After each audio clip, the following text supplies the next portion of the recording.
Glória a Deus.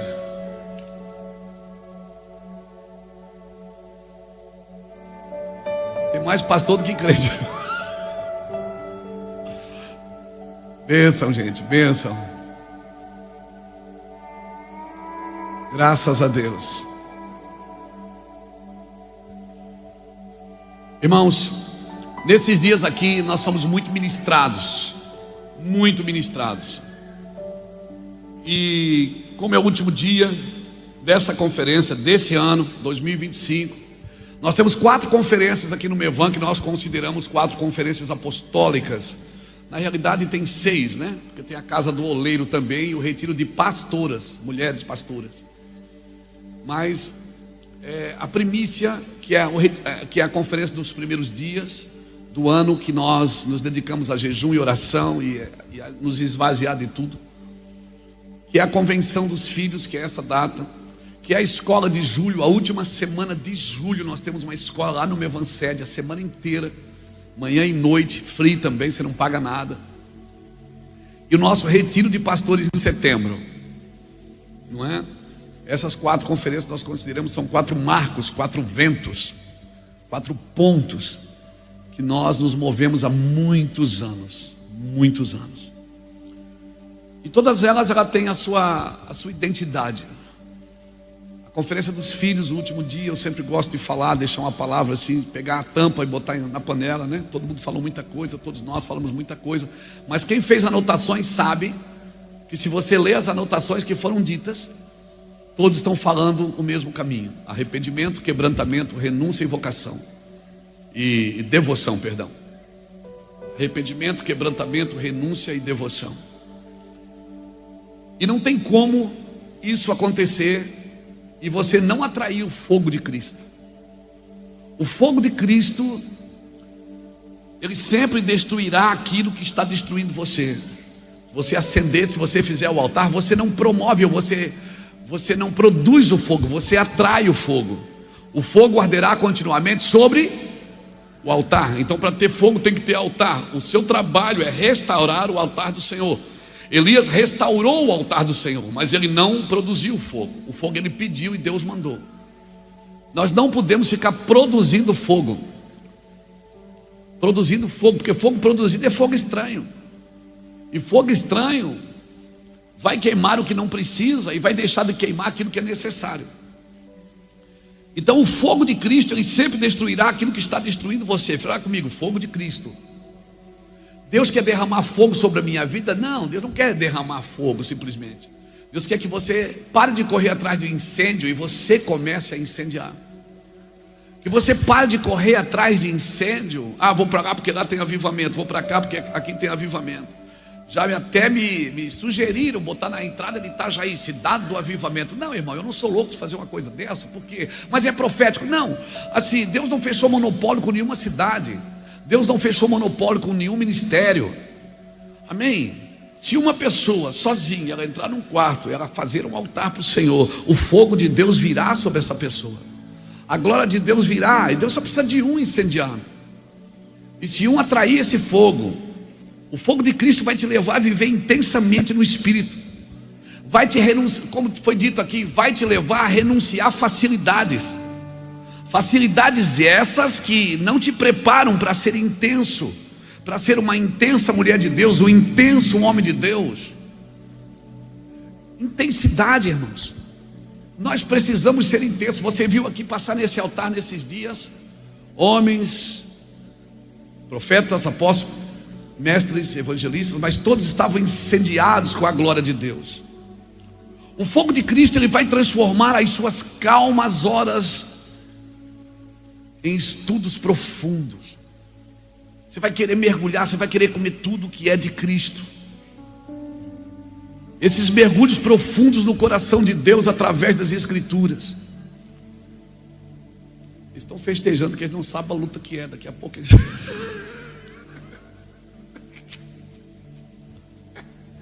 Eles estão festejando ainda. Glória a Deus. Entra na fila aí que você vai ver o que é bom. Aproveita, tira foto, tira bastante foto para quando você estiver no dia ruim você lembrar dessas fotos. Isso mesmo. O fogo de Cristo vai transformar as tarefas que massageiam o seu ego em um senso de responsabilidade pelo próximo. O fogo de Cristo vai queimar você de dentro para fora, vai transformar aquilo que você está acostumado a fazer sem paixão em lágrimas de quebrantamento. O fogo de Cristo vai intensificar você. O fogo de Cristo queimará tudo aquilo que rouba as suas prioridades. E não se opõe a isso, porque o fogo de Cristo vai organizar as prioridades dentro de você. O fogo de Cristo te ensinará a se maravilhar com o simples, com o comum, com o singelo, sem muito estrelismo, sem muito brilho. O fogo de Cristo na sua vida atrairá alguns e afastará outros. Se prepare para isso. O fogo de Cristo na sua vida vai atrair pessoas, mas também vai afastar algumas pessoas.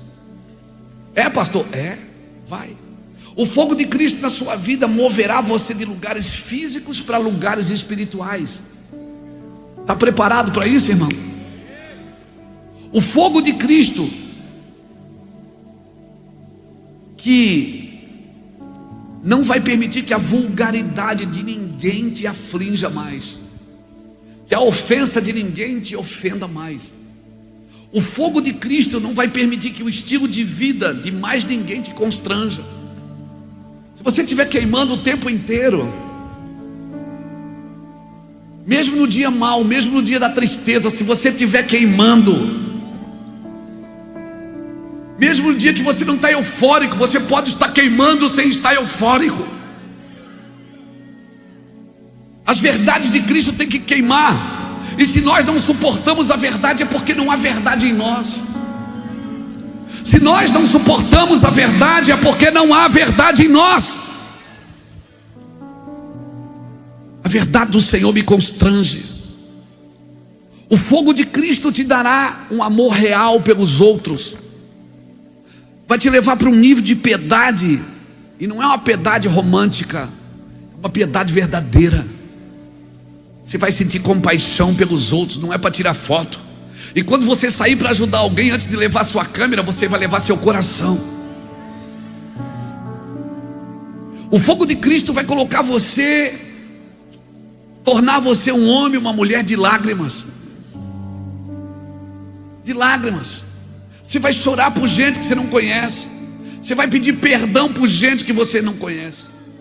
Você vai querer investir em gente que você não conhece. Você está me entendendo, querido? O fogo de Cristo te trará interesse pelos outros. Despertará em você o desejo de conhecer pessoas que você nunca quis conhecê-las. Por que eu não quis? Porque o modo de vida delas não combina com as suas crenças. Uau! O fogo de Cristo vai te fazer, vai te ensinar você a engolir seu ego, a soberba, a ostentação. O fogo de Cristo vai te ensinar a procurar coisas em você que você precisa se desfazer delas. Na hora da oferta eu até falei, deixa tudo aqui. Eu não estava me referindo só a dinheiro não, irmãos. Estava me referindo a tudo. Cada vez que você se encontra com Cristo, você tem que deixar alguma coisa sua para pegar alguma coisa dele. Cada vez que você vai para o altar, você deixa alguma coisa sua para pegar alguma coisa dele. Aleluia. Aquele povo queria água, Elias disse, então traga a água que vocês têm. Aquele povo queria chuva, então Elias disse, traz a água, 4 cântaros, traz mais 4 e traz mais 4. Me dá 12 cântaros aqui de água, vocês têm água em casa. Aquilo que você está pedindo, talvez você já tenha. Talvez você vai ter que soltar algumas coisas para poder pegar outras. O fogo de Cristo te dará descanso. Tomai sobre vós o meu jugo e aprendei de mim, porque sou manso e humilde de coração, e assim encontrareis descanso para as vossas almas.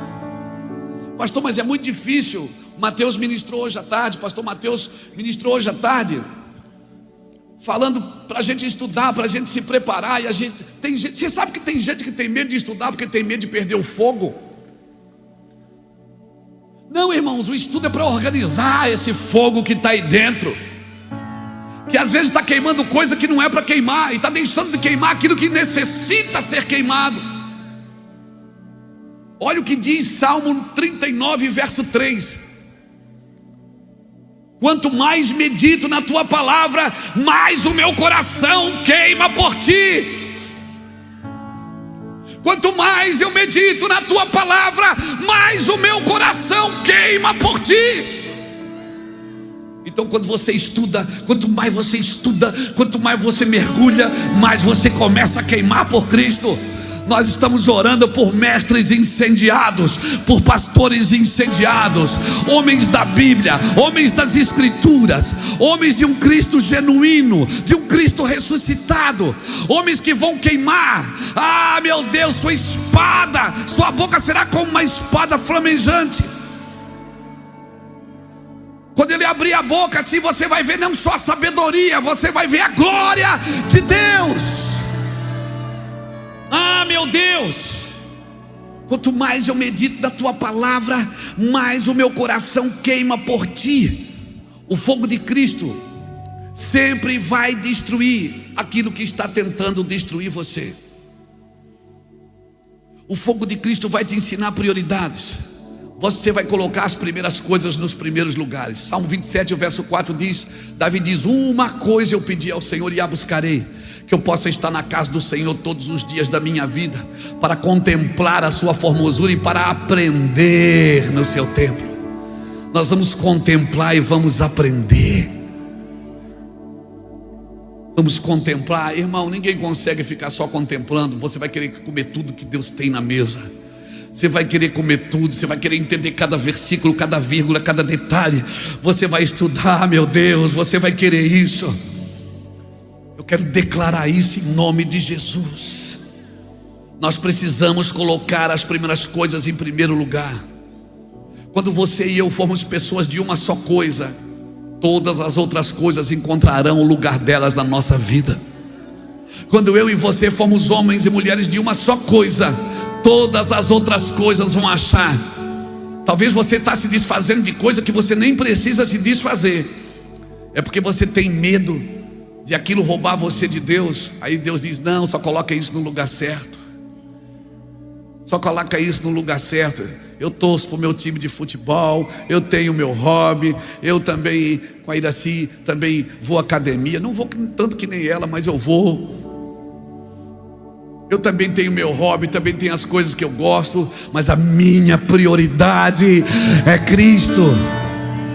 Eu não rasguei a camisa do meu time e disse: agora eu sou de Cristo, eu não quero mais saber. Não, Deus te colocou nessa terra para viver, para desfrutar. Mas Ele disse: não esquece, Luiz, que essa terra tem muitas opções para você, mas se você andar no lugar de muitas opções sem entender o que é prioridade, as muitas opções vão te roubar de mim. Mas se você entender o que é prioridade, você vai desfrutar das todas as opções que eu te colocar nas mãos.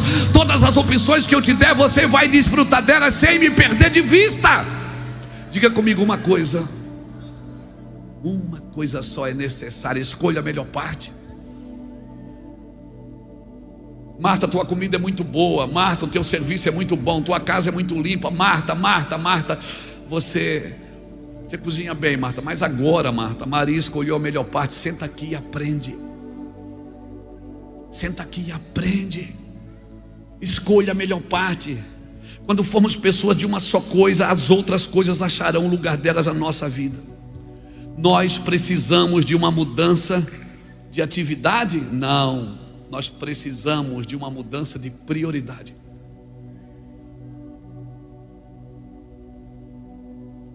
Nós precisamos de uma mudança de prioridade, porque se você tem uma prioridade, tem muitas coisas que já não são inúteis, você vai deixar de fazer porque elas são inúteis.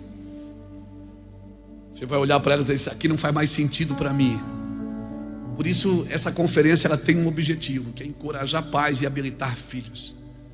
O objetivo é que você saia daqui: eu fui lá, cara, meu Deus, foi maravilhoso. Eu peguei fogo, foi unção, caí 3 vezes. Tá, o que é que eles pregaram? Aí depois eu vou assistir um vídeo, aí eu te falo. Não, querido, Seja alguém compulsivo pelas Escrituras. Coma da sua palavra. Quanto mais eu medito na tua palavra, mais o meu coração queima por ti. O fogo de Cristo vai te livrar da apostasia, da falta de fé, que é a doença deste século, a apostasia. 2 espias enviados por Josué foram espiar a terra prometida, ou melhor, foram espiar Jericó. Josué capítulo 2, versículo 10 a 15. 2 espias. Aí você fica perguntando, por que 2? Por que 2? Porque 38 anos atrás Moisés mandou 12 e só 2 acreditaram. Aí Moisés pensou, não vou mandar 2, vou mandar só 2, porque o índice aqui está baixo. Eu penso que foi assim, mas é só uma ideia. E aqueles 2 espias chegaram para espiar Jericó, foram recebidos por uma prostituta chamada Raabe. Meu Deus, Josué mandou somente 2 espias, Moisés mandou 12 e só 2 acreditaram. Somente 2 deram resultados. E eu vou te falar uma coisa, quando eles chegaram lá, aquela mulher recebeu eles, e a prostituta Raabe acreditou nos espias, e ela disse para eles, eu tenho certeza que essa terra é de vocês, essa terra é do Deus de vocês. Deus já havia falado há 38 anos atrás com 12 espias. 10 espias não acreditaram, o que 38 anos depois uma prostituta acreditou. Você está me entendendo, querido? Quando Moisés enviou-os, eles não acreditaram. 38 anos depois Raabe acreditou. Por isso que eu creio, irmãos, que nesses dias, nesse tempo, muitos estão entrando e outros estão saindo. Muitos. E ela dizia assim para eles, vocês precisam acreditar, nós já sabíamos. Olha o que ela disse, nós já sabíamos que isso aqui era de vocês. Nós já sabemos. Imagina aquela prostituta com mais fé do que 10 príncipes de Cades Barneia. Meu Deus! E ela entrou para a história do Evangelho. Você abre Mateus, o nomezinho dela está lá. Qual é o nome dos outros 10 que não acreditaram 38 anos antes dela? Me dá o nome dos 10, irmãos. Nem Deus deixa a gente lembrar de gente incrédula. Mas ela está na história. Ela está na genealogia do meu Jesus. Ela está porque ela creu. Muitos perderão o seu lugar porque não creem, e outros entrarão pela fé. A apostasia desses dias, essa doença silenciosa chamada apostasia, que parece que não tem sintoma. Parece que a gente vai entrando, e quando você vê, você já apostatou da fé. E desviar, irmão, não é sair da igreja, é sair da missão. Tem gente que está na igreja, mas já saiu da missão. Está totalmente desviado. Não, mas ele está na igreja, mas não significa estar na igreja. Eu preciso estar no chamado, eu preciso estar na missão, no lugar que Deus me colocou para estar. Meu Deus, irmãos, quando você está doente, você vai no médico, você toma um remédio. Mas uma pandemia, ou uma epidemia chama, né? Uma epidemia não é um remédio que precisa de uma vacina. O povo de Deus dessa geração, nós precisamos ser vacinados, irmãos, contra a apostasia. Por isso nós precisamos estar queimando por Cristo. Nós precisamos estar quebrantados, nós precisamos estar constantemente de joelhos. Nós precisamos estar constantemente numa vida de oração. Amém? Nós vamos precisar passar a peneira constantemente para saber o que é verdade, o que é mentira, sem nos tornar justiceiros da fé, sem nos tornar firmados na justiça própria. Porque isso é apostasia. Apostasia é separação, é divórcio, é repúdio. Apostasia vem da palavra apostelo, que significa mandar embora, despedir, permitir que alguém parta para que alcance liberdade. É o que o mundo busca, liberdade, irmãos. O lugar mais livre para você, cristão, é ser escravo de Cristo, da orelha furada. Glória a Deus, marcado pelo Evangelho. Apostasia é uma enfermidade do espírito, ela ataca a nossa base de fé, nosso espírito. Porque a morte começa onde a vida começa, no espírito. Irmãos, assim como o corpo tem enfermidade física, a alma tem enfermidade psicossomática, o espírito também, ela vai esfriando você. E sabe que a apostasia é imperceptível, você não percebe, mas ela vai se alojando. É como orgulho. Orgulho é que nem mau hálito, quem tem não sabe que tem. Alguém tem que dar um chicletinho para ele. Mas como disse o Vilela aqui, quem tem amigo não tem mau hálito. Porque o amigo chega e diz: ô, meu irmão, tá brabo, hein? Por quê? Rapaz, você comeu minha meia.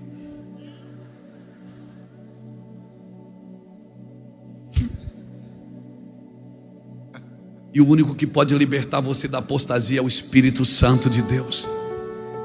O único que pode tirar você do lugar de apostasia é o Espírito Santo de Deus, irmãos. Por isso nós precisamos estar constantemente. Nós que estamos no altar, nós músicos. Eu toco 2 instrumentos, sino e campainha. Nós que estamos no altar ministrando, nós temos que estar queimando, irmãos. Como eu disse, você não precisa estar na euforia todo dia, mas você precisa estar queimando. O fogo de Deus precisa queimar você. Para entrarmos na missão de Deus, talvez eu vou precisar sair da minha missão. Esses dias são dias de ouvir o que é importante e falar o que é necessário. Tem coisas que não precisa falar, elas estão vindo, elas vão entrar, elas vão acontecer. Apostasia é uma enfermidade do espírito. Se eu fosse deixar para você, para botar tampa, para fechar, abra sua Bíblia comigo, 2 Timóteo capítulo 4. 2 Timóteo capítulo 4. E o versículo 1. 2 Timóteo 4, versículo 1 diz assim: conjuro-te perante Deus e Cristo Jesus, que há de julgar vivos e mortos pela sua manifestação e pelo seu reino, prega a palavra. Isto quer seja oportuno, quer não seja, ou seja, quer em tempo e fora de tempo. Corrige, repreende, exorta com toda longanimidade e doutrina, pois haverá tempo em que não suportarão a sã doutrina. Pelo contrário, cercar-se-ão de mestres segundo as suas próprias cobiças, como que sentindo coceira nos ouvidos, e se recusarão a dar ouvido à verdade, entregando-se à fábula. Agora é para você. Tu, porém, isso é para você que é crente. Tu, porém, ser sóbrio em todas as coisas, suporta as aflições, faz o trabalho de um evangelista, cumpre cabalmente o teu ministério. Meu Deus, que palavra é essa, Jesus? Haverá um tempo, o Senhor está dizendo, em que não suportarão a sã doutrina. Meu Deus. Por isso não estão se entregando a fábulas, irmãos. As verdades que foram ditas aqui pelos nossos irmãos, pelos filhos dessa casa, as verdades que foram ditas aqui, às vezes elas ferem a gente. Às vezes a gente ouve algumas palavras e parece que esse cara, isso não é para mim. Isso é para você, que está sentado aqui do meu lado. Porque isso é apostasia, apostelo, é mandar embora, é despedir. E a pregação do evangelho vivo, ela tem o objetivo de tirar você desse lugar, irmãos. Desse lugar que a gente vai sossegando na fé, a gente vai perdendo a fé de vista. E eu queria deixar essa palavra para você, para encerrar essa conferência. Eu queria trazer algumas coisas para você, identificar a apostasia no seu meio. Pastor, eu estou na igreja tal, estou na cidade tal, estou na empresa tal, como é que eu identifico a apostasia? Eu queria dar alguns sinais, tem muitos outros, mas pelo menos alguns. Um sinalizador de apostasia para mim é a ira de Deus. Quando Deus está irado, o capítulo e os versículos que nós lemos aqui desde o primeiro dia dessa conferência foi: quando eu cerrar os céus e não haver chuva, e certamente não vai haver colheita, e quando eu enviar o gafanhoto para consumir o produto da terra, e quando eu enviar peste no meio do meu povo, Deus está dizendo: eu vou fazer isso se vocês saírem do propósito, se vocês saírem do trilho. Mas se o meu povo, que se chama pelo meu nome, se humilhar e orar, buscar a minha face, se converter dos seus maus caminhos, eu ouvirei do céu, sararei essa terra. Deus está dizendo: eu vou provocar você, mas primeiro você tem que reconhecer que isso tudo está acontecendo porque você saiu do propósito. Você está me entendendo, irmãos? Você está me entendendo? Então a ira de Deus, depois você lê livros como Lucas, Evangelho de Lucas capítulo 17, 26 a 29, que a volta de Cristo seria como nos dias de Noé, casavam e se davam em casamento. Olha, depois você vai lá ver os dias de Noé, como que eram os dias de Ló, os dias de Noé. Compravam e vendiam, negociavam, ou seja, viviam uma vida normal. E de repente veio um fogo, enxofre do céu e consumiu aquela terra. Depois, se a Bíblia está dizendo que será como nos dias de Noé, o que é que eu tenho que estudar? Os dias de Noé. E como estavam os dias de Noé? Os dias de Noé, depois você lê Gênesis capítulo 6, versículo de 5 a 8. A Bíblia diz que Deus estava arrependido de ter feito o homem. Deus disse: destruirei o homem que criei, porque a sua maldade se multiplicou sobre a terra. Vou destruir ele, vou destruir tudo, vou acabar com tudo.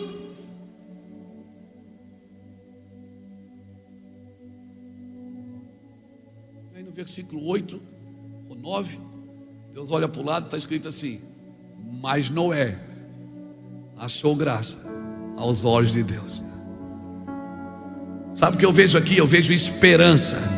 Alguém que no meio da dor, no meio da tribulação, no meio da ira de Deus, Deus olha para o lado e diz: mas Noé achou graça. Sabe o que essa palavra diz no original? Achou graça? Noé fez Deus sorrir. Noé alegrou o coração de Deus. E o pior, porque agora Deus já tinha liberado uma sentença: eu vou destruir a terra que criei, vou destruir, vou fazer, vou acabar com tudo, não quero mais, não brinco mais, acabou. Mas ele olha para o lado, Noé está lá. Uau! E a Bíblia diz: mas Noé achou graça aos olhos de Deus. Deus falou, fez o que falou, mas para Noé não foi assim. Ele disse: Noé, vou ter que tirar você daqui, que você me fez sorrir. A minha pergunta é: se a Bíblia diz que Jesus vai voltar e será como nos dias de Noé, Deus está irado. Deus não quer. Deus quer detonar algumas coisas.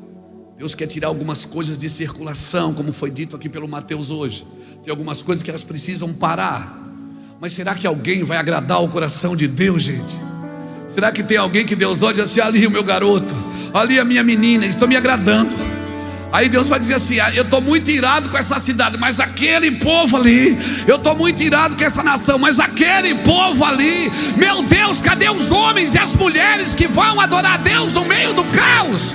Que vão estar queimando dia e noite, noite e dia, dia e noite, noite e dia, dia e noite, no meio da dor, no meio do problema,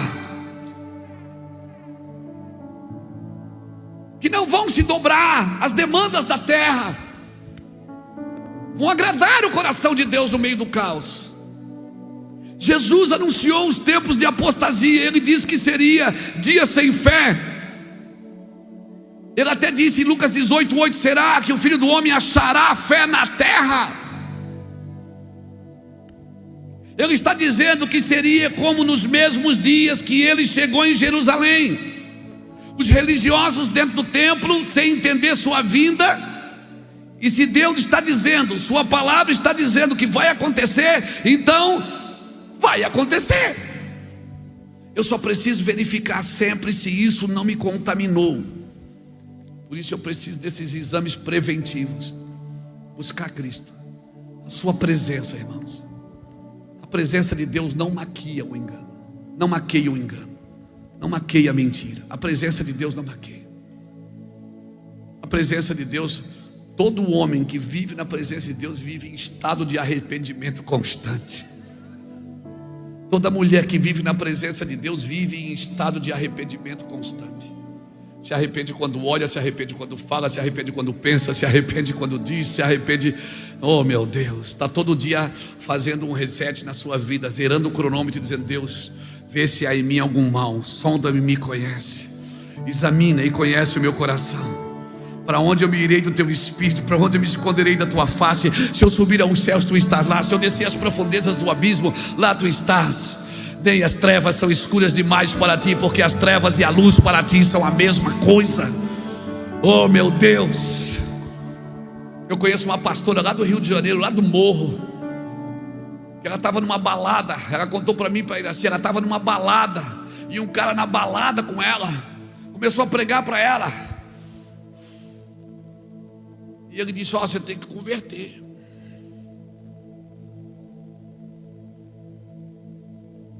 E ela disse: você é maluco, você está doidão? Ele disse: mas você tem que ir para a igreja. Eu não sei o que você vai fazer, eu vou sair dessa balada agora.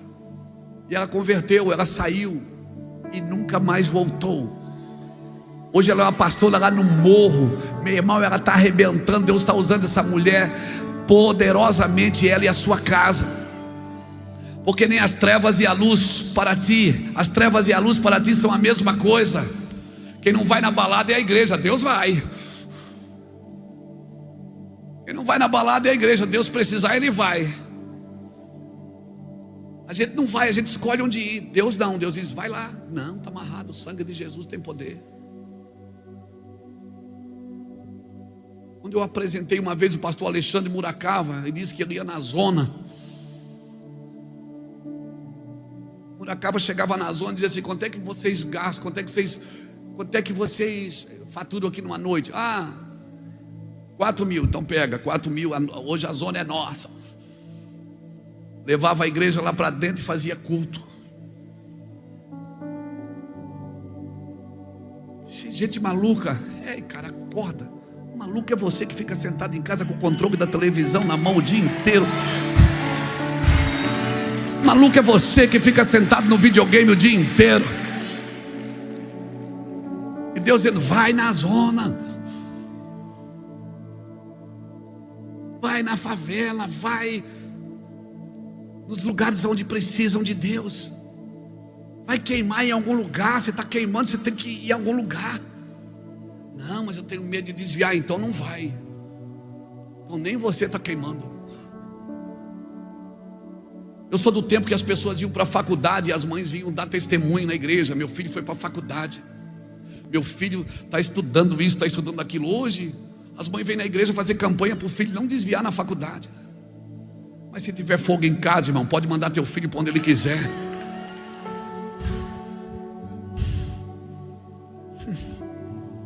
Meu filho joga futebol, anda nas concentrações da vida aí.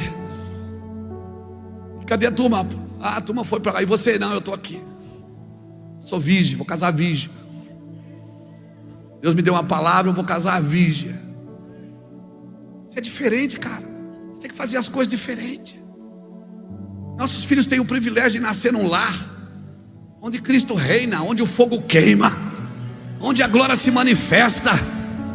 Aleluia, aleluia. Apostasia não pode começar dentro da nossa casa.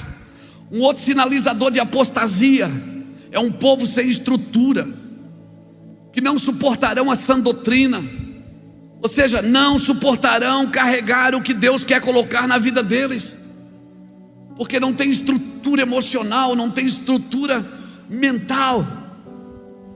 O cara vai expulsar um demônio ali de alguém, volta endemoniado.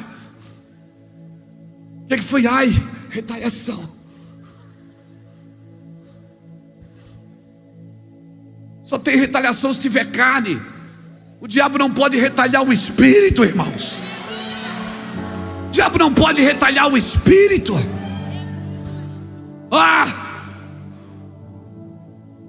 Isso é apostasia.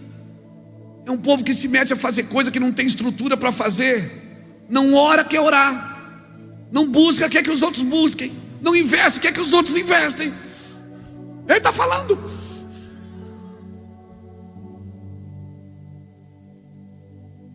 que foi, doutor? Retaliação. Odeio essa palavra, irmão. Isso não é retaliação não, irmão, é colisão. Jesus está indo expulsar um demônio lá de um cara que dorme no cemitério. Sabe como é que ele vai para lá? Dormindo. O diabo já quis derrubar o barco, já quis afundar o barco no caminho. Sabe onde é que ele estava? Dormindo. Deus dá aos seus enquanto dorme. E todo mundo atribulado, todo mundo na confusão. Ai meu Deus, e agora? E agora? E agora? Quem é que venceu aquela tempestade? Quem estava em confusão ou quem estava dormindo? Quem parou a tempestade?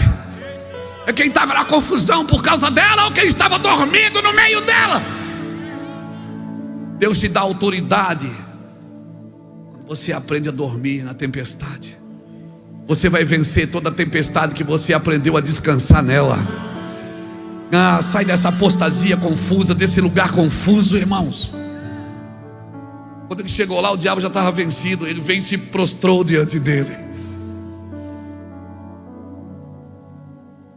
Uma vez nós fomos chamados, nós estávamos em um programa de rádio, chamado nós para expulsar um demônio.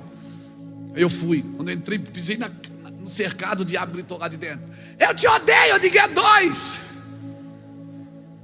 Eu também te odeio. Com uma faca na mão dentro de casa. Não entra aqui que eu te furo. Eu disse: me dá essa faca aqui. Obedeça, eu mando em você. Obedece aqui, daqui.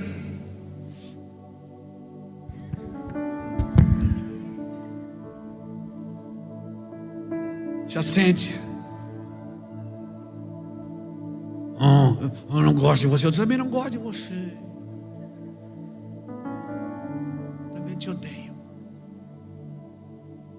Gente que está entrando em lugares, irmãos. Tem gente entrando em lugares com medo.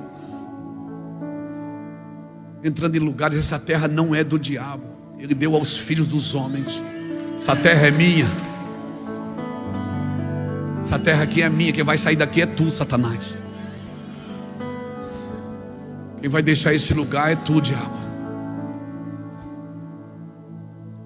Não, irmãos, apostasia.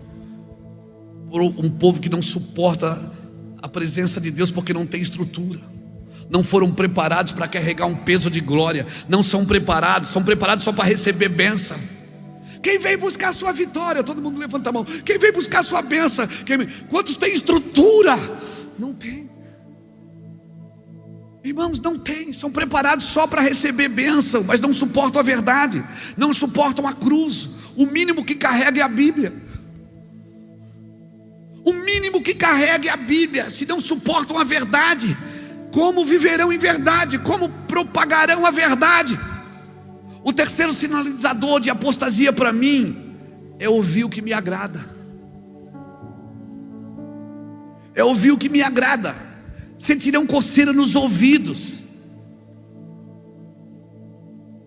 Sentirão coceira nos ouvidos.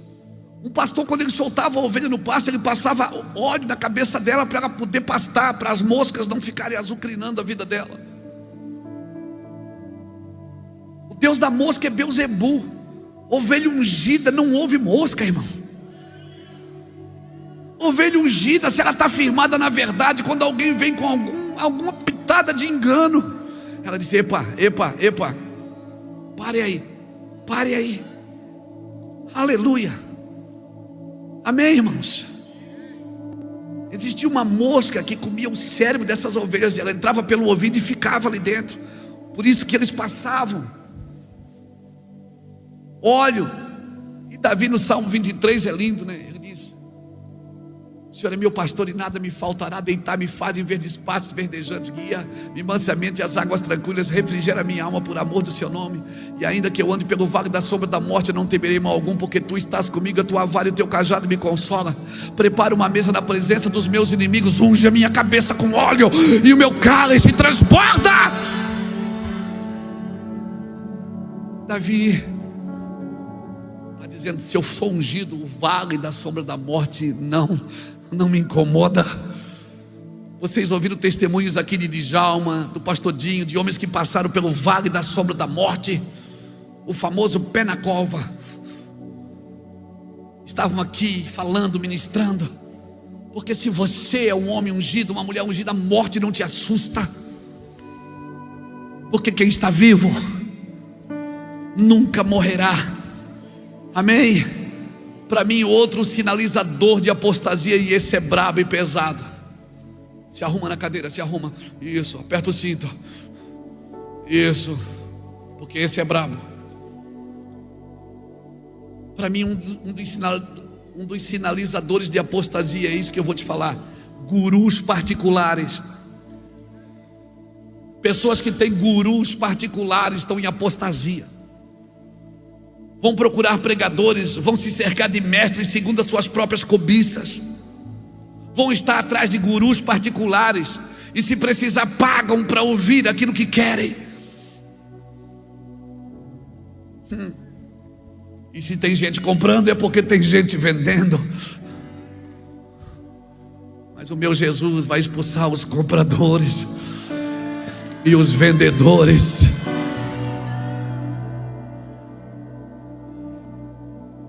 Aleluia. Essa palavra não é para você, irmão, que vende um CD. Não tem mais, né? Não tem mais CD agora, né? É Spotify. Não é para você que vende um livro. Não é para você que tem um material, que tem um curso na internet. Não, para mim não é isso. Isso não é os compradores e os vendedores. São aqueles que estão vendendo a unção. Sabe por que estão vendendo? Porque tem gente pagando. Sabe por que tem gente pagando? Porque tem gente vendendo. Amém? Ai, irmão, vão se cercar de mestres segundo os seus sentimentos, segundo a sua cobiça. E Jesus deixou claro, ele disse: onde estão os cadáveres? Aonde está? Onde estão os cadáveres? Ali estão os abutres. Ele falou isso, gente. Onde estão os cadáveres? Ali estão os abutres. Quem mora aqui no sítio, assim, quem mora perto do sítio, que tem pasto, que tem criação perto da sua casa, você olha no pasto assim, você já viu um cavalo se coçando numa vaca? Não, irmão, cavalo coça cavalo, vaca coça vaca. O que o senhor quer dizer com isso? Eu quero dizer que você vai produzir semente segundo a sua espécie. Se você é homem de Deus, você vai produzir homens e mulheres de Deus. Se você é mulher de Deus, você vai produzir homens e mulheres de Deus. Você vai atrair a semente segundo a tua espécie. Sabe quem vai vir para a sua mesa? Segundo aquilo que você está no seu coração. Você ouviu aqui equipes. Eu poderia trazer qualquer pastor da nossa plataforma aqui, e vocês iam ouvir deles a mesma coisa. Alguns estão um pouco mais adiante, outros um pouco mais atrás, mas todos estão no caminho. E quem vai para o mesmo lugar se encontra no caminho. Aleluia. Mas aonde estão os cadáveres, ali estão os abutres, irmãos. Nós precisamos entender isso. Se não ouvirmos os profetas da verdade, o próprio Deus. Não, depois você lê, eu não vou ler, mas anota. Jeremias capítulo 15, versículo de 1 a 3. Se não ouvirmos os profetas da verdade, o próprio Deus levantará profetas da mentira. Está na Bíblia, Jeremias 15, de 1 a 3. Se quiser pode botar aqui. Está aqui, eu vou ler. Aleluia. Disse-me, porém, o Senhor, que Moisés e Samuel se pusessem diante de mim, meu coração não se inclinaria para este povo. Lança-os de diante de mim, lança-os de diante de mim e saiam. Quando te perguntarem para onde iremos, dir-lhe-ás: assim diz o Senhor, o que é para a morte, o que é para a espada, o que é para a fome, e o que é para o cativeiro. Porque punirei com 4 sortes de castigos, diz o Senhor: com espada para matar, com cães para os arrastarem, com aves do céu e feras do campo para os devorarem e destruírem. O próprio Deus faz isso. O próprio Deus levanta profetas da mentira para colocar o povo em confusão. Jesus falou isso para Pedro: não sabes as coisas de Deus, só as dos homens. Fábio pregou aqui hoje pela manhã falando sobre isso. Esse evangelho que me tira da cruz, irmãos, é o evangelho de homens. Se Cristo não te alegra, se a vida sacrificial com Cristo não te alegra, se você não é intenso, não espere de outro lugar, você não vai conseguir. Se você precisa sempre de uma manivela, de alguém dizendo que você é ungido, de alguém acreditando, de alguém aplaudindo. Nós não estamos atrás de palmas, estamos atrás de almas. Não é as palmas que me promovem, são o tanto de Cristo que há na minha vida e o tanto de Cristo que eu consigo transmitir para os outros.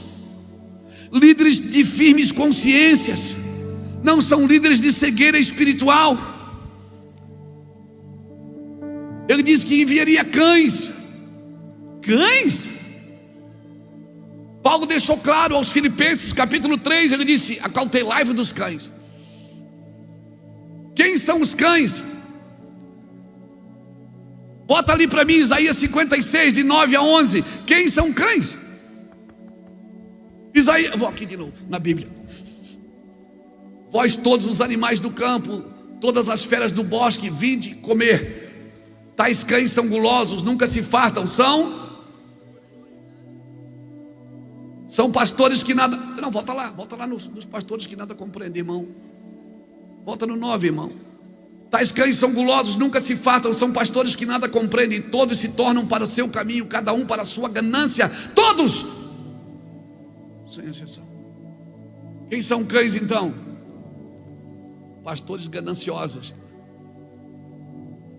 cães mudos, atalaias cegos, não percebem quando chega o inimigo. Cães são pastores gananciosos. Em Filipenses capítulo 3, versículo 2, Paulo disse: acautelai-vos desses cães. Quando Jezabel foi empurrada daquele, lembra que ela foi empurrada ali da sacada pelos eunucos? Quem comeu a carne dela? Cães se alimentam de Jezabel. Controle, manipulação, imoralidade, engano. Lembra da parábola de Lucas 16, está na Bíblia. Na casa do rico tinha um pobre na porta. E quem é que lambia a ferida dele? Quem lambia, irmãos? Cães. A gente fala de líderes que se alimentam da dor dos outros,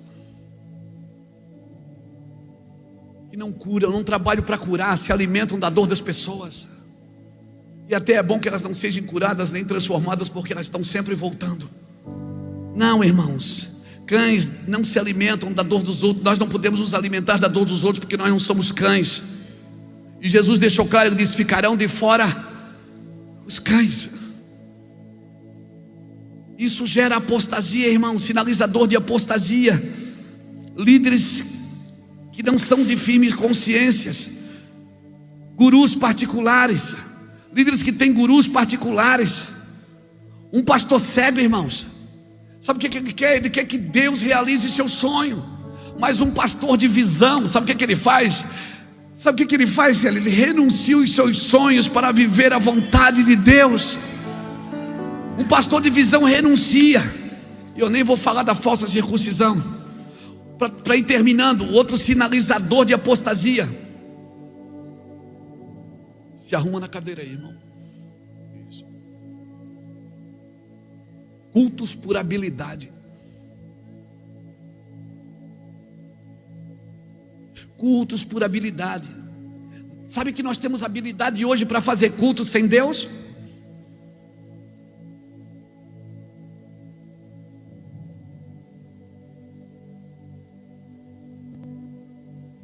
Sabia?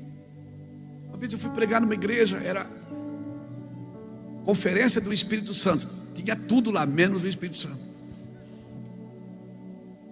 Igreja assim, ó, 70 pessoas.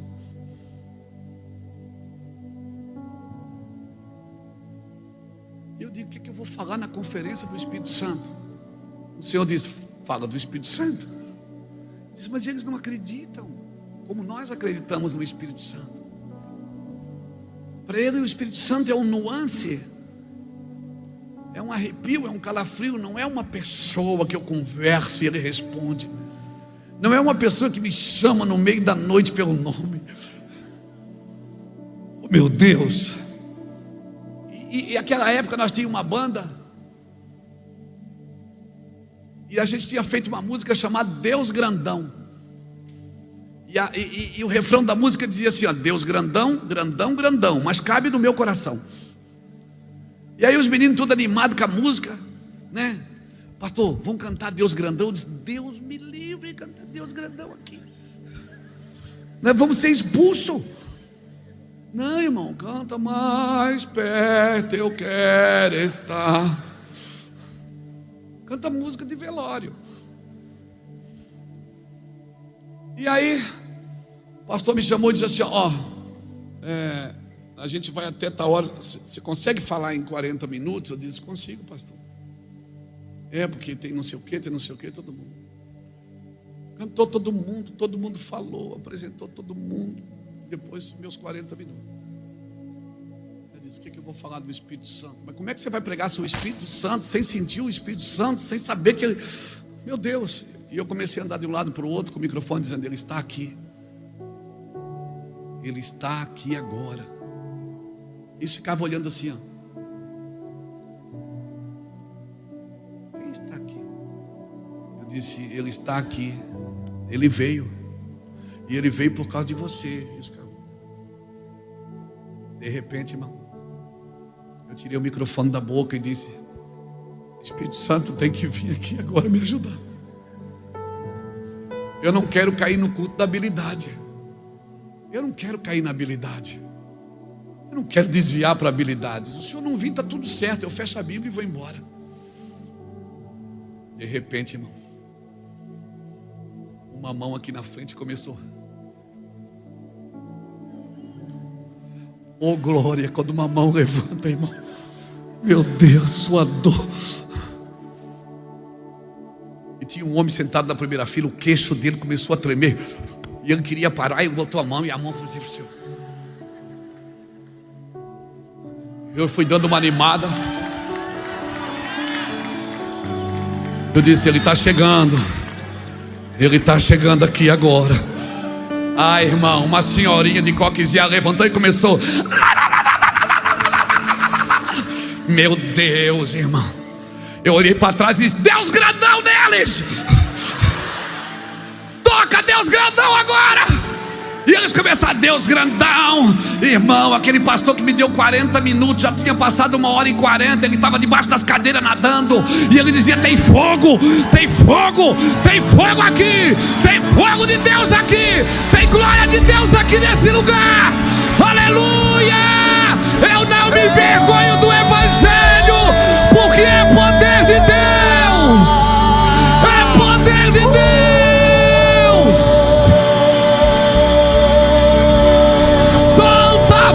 Irmão, e glorifica o nome de Jesus. Deus está aqui. Aleluia.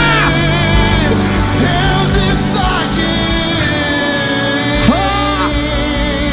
Ele está aqui. Deus está aqui. Cutuca alguém que está do seu lado e diz assim: Ele está aqui. Diga para ele: se você não fizer nada, eu vou cantar Deus grandão para você também.